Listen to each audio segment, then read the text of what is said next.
शांति। 17/12/2024 बाबा के माँ वाक्य है। बाबा कहते हैं, मीठे बच्चे, तुम बाप के पास आए हो अपना सौभाग्य बनाने। परम सौभाग्य उन बच्चों का है जिनका ईश्वर सब कुछ स्वीकार करता है।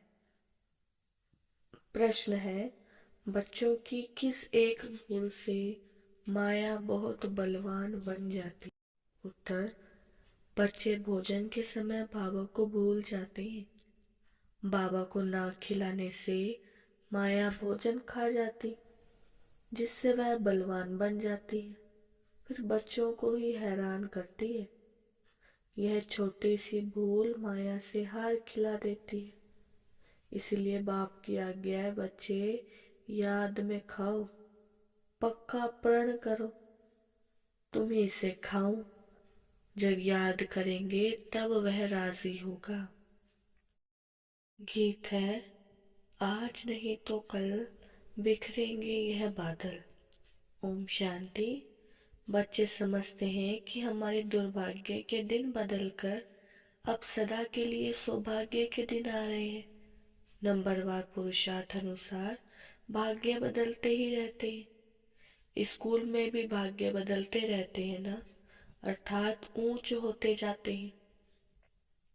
तुम अच्छी रीति जानते हो, अब यह रात खत्म होने वाली है। अब भाग्य बदल रहा है, ज्ञान की वर्षा होती रहती है।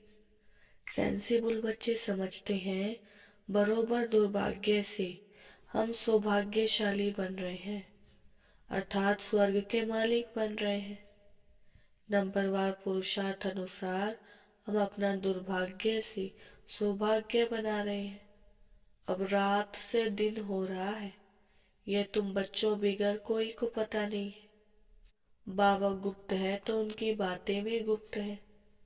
बल मनुष्यों ने बैठकर सहज राजयोग और सहज ज्ञान की बातें शास्त्रों में लिखी है, परंतु जिन्होंने लिखा वह तो मर गए। बाकी जो कुछ पढ़ते हैं वह कुछ समझ नहीं सकते हैं, क्योंकि बेसमझ है। कितना फर्क है। तुम भी नंबरवार पुरुषार्थ अनुसार समझते हो। सभी एक रस पुरुषार्थ नहीं करते हैं। दुर्भाग्य किसको, सौभाग्य किसको कहा जाता है, यह सिर्फ तुम ब्राह्मण ही जानते हो। और तो सभी घोर अंधियारे में है, उनको जगाना है। समझाकर सौभाग्यशाली कहा जाता है सूर्यवंशियों को। 16 कला संपूर्ण वही है। हम बाप से स्वर्ग के लिए सौभाग्य बना रहे हैं।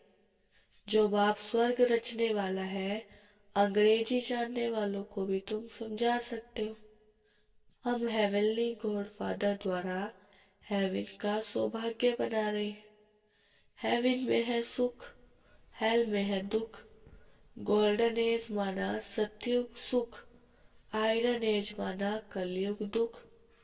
बिल्कुल सहज बात है। हम अभी पुरुषार्थ कर रहे हैं।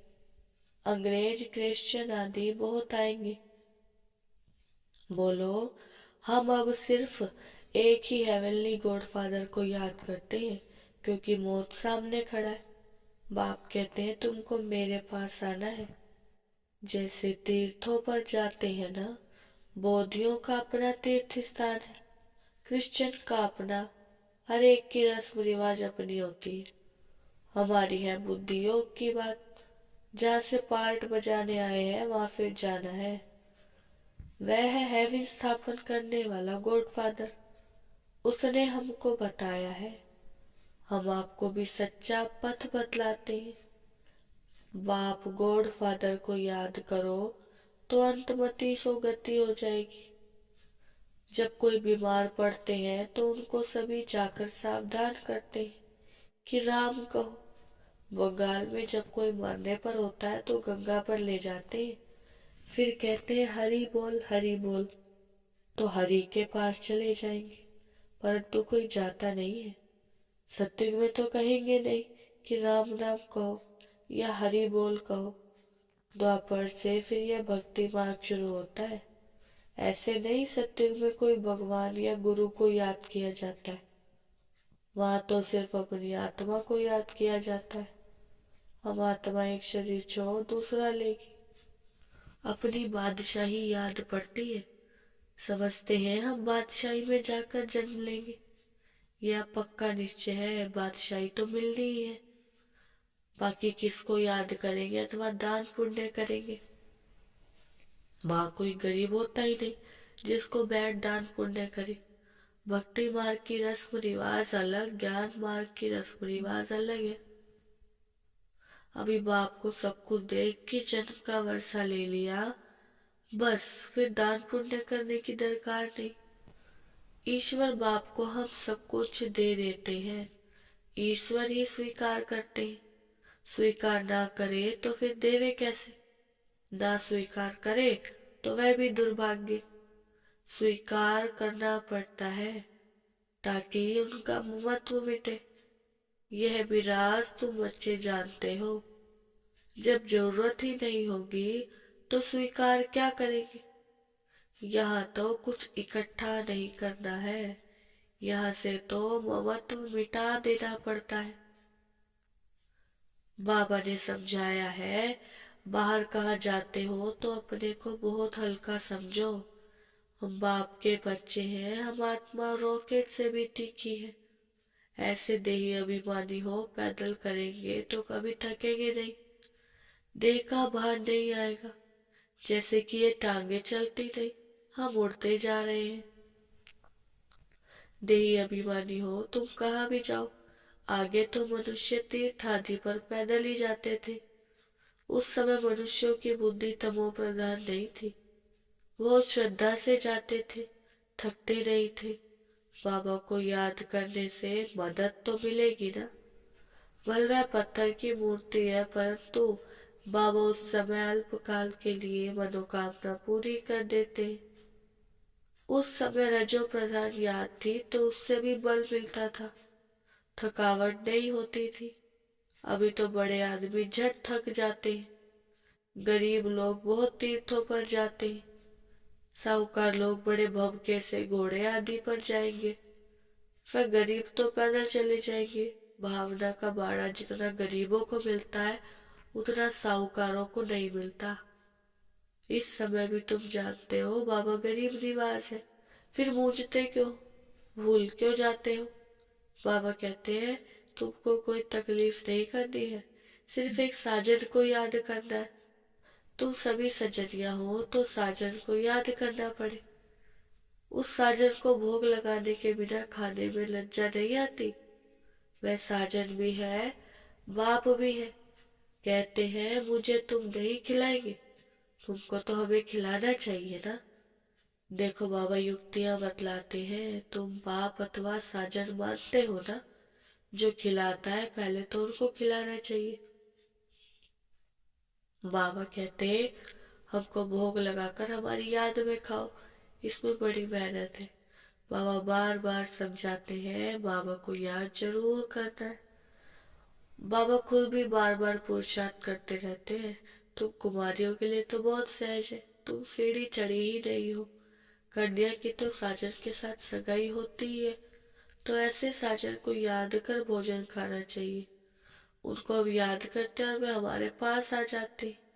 याद करेंगे तो भास न लेंगे, तो ऐसी ऐसी बातें करनी चाहिए बाबा के साथ। तुम्हारी यह प्रैक्टिस होगी रात को जागने से, अभ्यास पड़ जाएगा तो फिर दिन में भी याद रहेगी। भोजन पर भी याद करना चाहिए, साजन के साथ तुम्हारी सगाई हुई है, तुम ही इसे खाओ। यह पक्का प्रण करना है, जब याद करेंगे तभी तो वह खाएगा ना। उनको तो वासना ही नहीं मिलनी है, क्योंकि उनको अपना शरीर तो नहीं है। कुमारियों के लिए तो बहुत सहज है, इनको जास्ती फैसिलिटीज सहूलियतें हैं। श्री बाबा हमारा सलोना साजन कितना मीठा है। आधा कल्प हमने आपको याद किया है, अभी आकर आप मिले हो। हम जो खाते हैं आप भी खाओ। ऐसे नहीं एक बार याद किया बस, फिर तुम खाते जाओ खुद। उनको खिलाना भूल जाओ, उनको भूलने से उनको नहीं मिलेगा। चीजें तो बहुत खाते हो, खिचड़ी खाएंगे, आम खाएंगे, मिठाई खाएंगे, ऐसे थोड़े ही शुरू में याद किया खल्लास, फिर और चीजें वे कैसे खाएंगे। साजन नहीं खाएंगे तो माया बीच में खा जाएगी, उनको खाने नहीं देगी। हम देखते हैं माया खा जाती है तो वह बलवान बन जाती है, आधा कल तुमको हराती रहती है। बाबा युक्तियां सब बतलाते हैं, बाबा को याद करो तो बाप अथवा साजन बहुत राजी होगा। कहते हो बाबा तुम ही से बैठूं तुम ही से खाऊं, हम आपको याद कर खाते हैं। ज्ञान से जानते हैं आप तो भासना ही लेंगे। यह तो लौट का शरीर है, इसे याद करने से वह आते ही।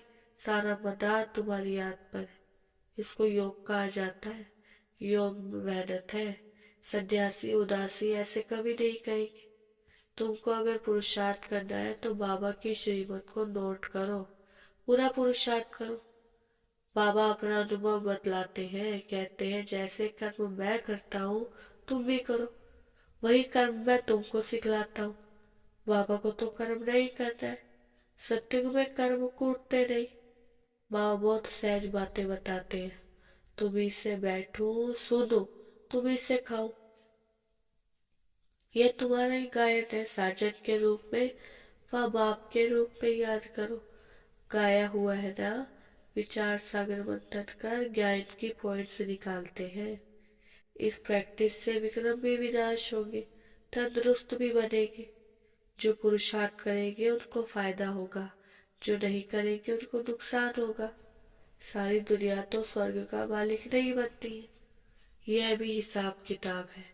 वह बहुत अच्छी रीति समझाते हैं। गीत तो सुना बरोबर, हम यात्रा पर चल रहे। यात्रा पर भोजन आदि तो खाना ही पड़ता है। सजनी साजन के साथ, बच्चा बाप के साथ खाएंगे। यहाँ भी ऐसे है। तुम्हारी साजन के साथ जितना लगन होगी उतना खुशी का पारा चढ़ेगा। निश्चय बुद्धि विचयंती होते जाएंगे। योग माना दौड़ी, यह बुद्धि योग की दौड़ी है। हम स्टूडेंट हैं, टीचर हमको दौड़ना सिखलाते हैं। बाप कहते हैं ऐसे नहीं समझो कि दिन में सिर्फ कर्म ही करना है। कछुए फिसल कर्म कर फिर याद में बैठ जाओ। भ्रमरी सारा दिन भू भू करती रहे, फिर कोई उड़ जाते कोई मर जाते। वह तो एक दृष्टांत है। यहाँ तुम भू भू कर आप सामान बनाते हो, उसमें कोई का तो बहुत लव रहता है, कोई सड़ जाते हैं, कोई अधूरे रह जाते हैं, भागंती हो जाते हैं, फिर जाकर एक कीड़ा बनते हैं। तो ये भू भू करना बहुत सहज है। मनुष्य से देवता की एक रत्न लागी वार। अभी हम योग लगा रहे हैं, देवता बनने का पुरुषार्थ कर रहे हैं। यही ज्ञान गीता में था, वह मनुष्य से देवता बनाकर गए थे। सत्युग में तो सब देवताएं थे, जरूर उनको संगम युग पर ही आकर देवता बनाया होगा। वहां तो देवता बनने का योग नहीं सिखलाएंगे। सत्युग आदि में देवी देवता धर्म था और कलयुग अंत में है आसुरी धर्म। यह बात सिर्फ गीता में ही लिखी हुई है। मनुष्य को देवता बनाने में देरी नहीं लगती है, क्योंकि हम ऑब्जेक्ट बता देते हैं। वहां सारी दुनिया में एक धर्म होगा। दुनिया तो सारी होगी ना, ऐसे नहीं चीन यूरोप नहीं होंगे। होंगे परंतु वहां मनुष्य नहीं होंगे, सिर्फ देवता धर्म वाले होंगे और धर्म वाले नहीं होते। अभी है कलयुग, हम भगवान द्वारा मनुष्य से देवता बन रहे हैं। बाप कहते हैं तुम 21 जन्म सदा सुखी बनेगी, इसमें तकलीफ की कोई बात ही नहीं। भक्ति मार्ग में भगवान के पास जाने के लिए कितनी मेहनत की है।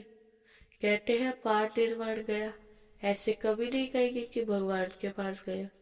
कहते हैं स्वर्ग गया, एक के जाने से तो स्वर्ग नहीं बनेगा, सबको जाना है। गीता में लिखा हुआ है भगवान कालों का काल है, मच्छरों सदृश से सभी को वापस ले जाते हैं। बुद्धि भी कहती है चक्र रिपीट होना है, तो पहले पहले जरूर सत्युगी देवी देवता धर्म रिपीट होगा, फिर बाद में और धर्म रिपीट होंगे। बाबा कितना सहज बतलाते हैं, मन बना भाव। बस 5000 वर्ष पहले भी गीता के भगवान ने कहा था लाडले बच्चे, अगर श्री कृष्ण कहेंगे तो दूसरे धर्म वाले कोई सुन ना सके, भगवान कहेंगे तो सभी को लगेगा। गॉड फादर हेवन स्थापन करते हैं, जिसमें फिर हम जाकर चक्रवर्ती राजा बनेंगे। इसमें कोई खर्चे आदि की बात नहीं है, सिर्फ सृष्टि के आदि मध्य अंत को जानना है। तुम बच्चों को विचार सागर मंथन करना है। कर्म करते दिन रात ऐसे पुरुषार्थ करते रहो। विचार सागर मंथन नहीं करेंगे या बाप को नहीं याद करेंगे, सिर्फ कम करते रहेंगे तो रात को भी वही ख्यालात चलते रहेंगे। मकान बनाने वाले को मकान का ही ख्याल चलेगा। बल विचार सागर मंथन करने की रेस्पॉन्सिबिलिटी इन पर है, परंतु कहते हैं कलश लक्ष्मी को दिया तो तुम लक्ष्मी बनती हो ना।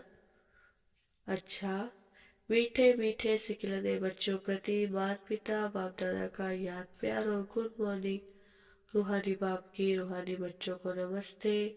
हम रूहानी बच्चों की रूहानी बाप दादा को नमस्ते नमस्ते, गुड मॉर्निंग। धारणा के लिए मुख्य सार। फर्स्ट पॉइंट है, श्रीमत को नोट कर पुरुषार्थ करना है। बाप ने जो कर्म करके सिखाया है वही करने हैं। विचार सागर मंथन कर ज्ञान की पॉइंट्स निकालनी है। दूसरा पॉइंट, अपने आप से प्रण करना है कि हम बाप की याद में ही भोजन खाएंगे। तुम्ही से बैठूं तुम्ही से खाऊं, यह वायदा पक्का निभाना है। वरदान है, कर्म और संबंध दोनों में स्वार्थ भाव से मुक्त रहने वाले बाप समान कर्मातीत भाव। विस्तार है, आप बच्चों की सेवाएं सबको मुक्त बनाने की, तो औरों को मुक्त बनाते स्वयं को बंधन में बांध नहीं देना। जब हद के मेरे से मुक्त होंगे तब अव्यक्त स्थिति का अनुभव कर सकेंगे। जो बच्चे लौकिक और अलौकिक कर्म और संबंध दोनों में स्वार्थ भाव से मुक्त है, वही बाप समान कर्मातीत स्थिति का अनुभव कर सकते हैं। तो चेक करो कहाँ तक कर्मों के बंधन से न्यारे बने हैं। व्यर्थ स्वभाव संस्कार के वश होने से मुक्त। स्लोगन, जो सरल चित्त और सहज स्वभाव वाले हैं वही सहज योगी भोलानाथ के प्रिय है। अच्छा, ओम शांति।